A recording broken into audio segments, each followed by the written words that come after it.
গতকালকে একটা পুজো বাড়ি নিমন্ত্রণ ছিল, দিদির শ্বশুর বাড়িতে চণ্ডী পুজো। তো সেই মতো তাড়াতাড়ি কাজ সব মিটিয়ে চলে গেছিলাম পুজো বাড়িতে আনন্দ করতে। শাড়ি পরে একটু সাজুগুজু করে হালকা সাজ দিয়ে গেছিলাম। আর এই যে মা চণ্ডী, দুর্গার মাই আরেক রূপ, 18 হাতের পুজো হয়। আর সব থেকে ইন্টারেস্টিং ব্যাপার দেখো, সবুজ কালারের অসুর, বেশ ভালো লাগছিল। আর প্রতি বছরই হয়, প্রতি বছরই আমরা যাই। মায়ের মুখখানা তো অপূর্ব, যেটা বোধহয় 108-এর প্রদীপ তাপ নিয়েছে। আর যিনি নিয়ে আসছিল দেখতে হয় যেমন চওড়া তেমন লম্বা, মানে পেল্লাই ব্যাপার।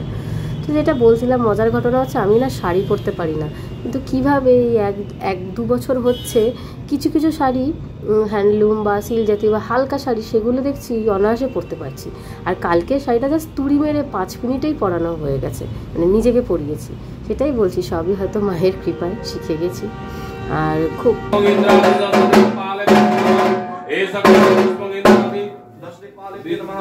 পুজোতে বলি প্রথা আছে, কিন্তু আমি না কোনোদিন বলি দেখিনি।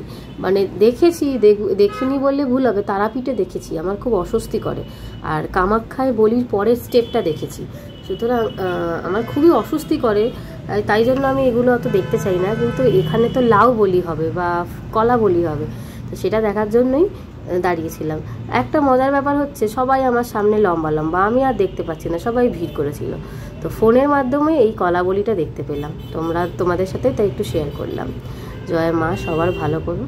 চলো এবার বলি কি কি ছিল। স্টার্টারে ছিল হচ্ছে পনির স্টাফ বল, আর ছিল বাদাম দিয়ে ভেজ পকোড়া। খেতে দারুণ টেস্টি ছিল। গরম গরম কফির সাথে এই যে স্টার্টার যেটা খেলাম, পনির স্টাফ বলটা আমার বেশি ভালো লেগেছে। অপূর্ব, অতুলনীয় স্বাদ ছিল। আচ্ছা, সবাই তো প্রথম থেকে দেখা, আমি লাস্ট থেকে দেখাচ্ছি। বেক সন্দেশ ছিল, রসগোল্লা ছিল, আনারসের চাটনি, পাঁপড়, ধোকার ডালনা ছিল, নবরত্ন যেটা অসাম খেতে হয়েছিল, পোলাও ছিল পনিরের পাতুরি, আর ছিল কড়াইশুঁটির কচুরি, সঙ্গে আলুর দম আর স্যালাড। দারুণ খেতে হয়েছিল।